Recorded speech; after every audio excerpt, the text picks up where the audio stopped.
Hi, I'm David Gross with Condi Systems, back with you again to share another one of my 101 famous tips and tricks for sublimation success. This tip is going to be tip number 53, and it concerns resolution. And resolution is a topic that's a little bit mysterious because it has a lot of math involved in it, and it's also misunderstood. So I'm going to try to demystify and help you understand resolution and how to use it properly to get great output. Well, first let's talk about the way you get your images. Principally, we get our images two ways. One is from a digital camera like this, and the other is from a scanner. Let's talk about the digital camera first. When you look at your programming on the digital camera, you'll look and it'll allow you to change the amount of resolution or the file size that it captures. And for instance, this camera right this second is set to capture a 5 megapixel file.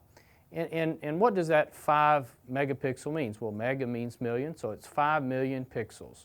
And so if you look up the specs for this camera or open a file in Photoshop or Corel, you'll note that there's so many dots going across and there's so many dots going down. And that's the number of dots it's capturing. And what we do with those dots after we capture them is we're going to open them in our application program like Photoshop, and then we're going to size them to a particular print size.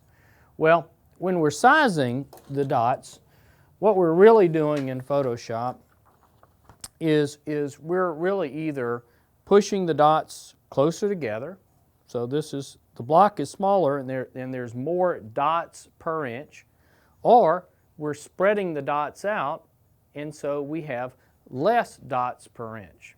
And so we need a certain amount of dots to get a good image. Now, an example that I think everybody can relate to, let's say you got an inexpensive camera phone and you take a picture or you get an image from an inexpensive camera phone and your client says, well, I want to make it really big.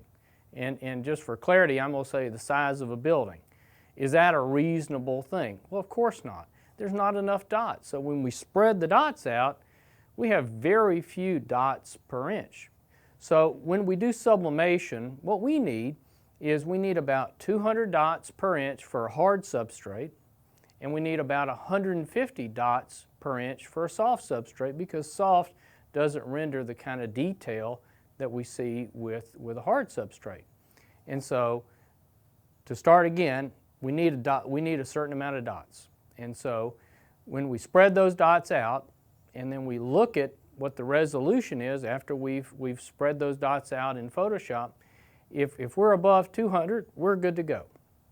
Now, when does this get a little bit complicated? Let's say, for instance, that you're trying to do a mural and you're going to do a bunch of tiles, and so you need to figure out, how much resolution you need so that when you make the mural really big, okay, that you have enough dots per inch. And so it's actually quite simple. You can open the file in Photoshop and adjust your dimensions to be the size of the mural and then look at your resolution. And that's going to help you figure out if you're on the right track. And in another tip, I'll talk about what to do if you don't have enough resolution and you've done everything you possibly can to get it. All right.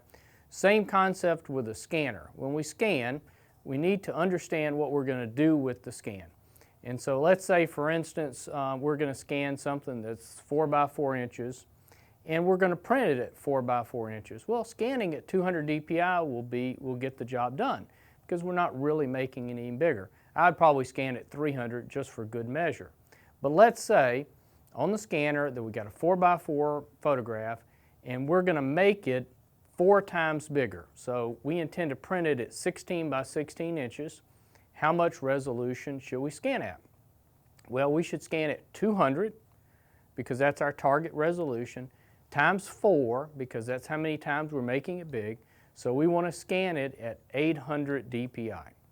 Now, you really don't need to remember the rules precisely because after you scan it, you go to Photoshop, and in another tip I'll show you in Photoshop what it looks like. But when we increase the print size, look at the resolution to see if you have adequate resolution.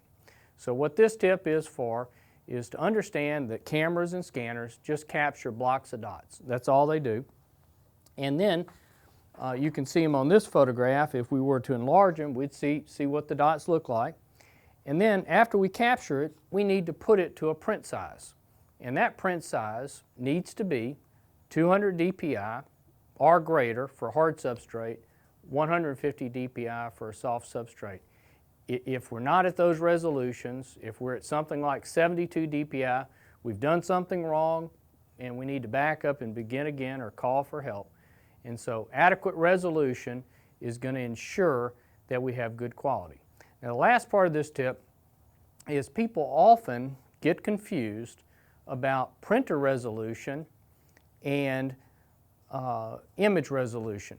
The two concepts are not exactly the same. In fact, they're quite a bit different. Printer resolution is the marking resolution of the device, how many dots per inch it puts down, and printers print with what's called dithered colored output, and so they put dots in a pattern close together, and so image resolution is closely associated with the number of patterns or dither patterns per inch, okay? And so on the Ricos and Epson printers, for instance, when your image resolution is at 200 dpi or higher, you've pretty much maxed out the marking resolution of an Epson or Rico if we're printing at the 720 dpi. So you have to understand when you're capturing images what you're ultimately going to do with it, what printer you're going to print it on, and of course how big you're going to print it. And so if you have any questions about this, please email me. Happy to help. My email address is at dgross@conde.com. Thank you for watching.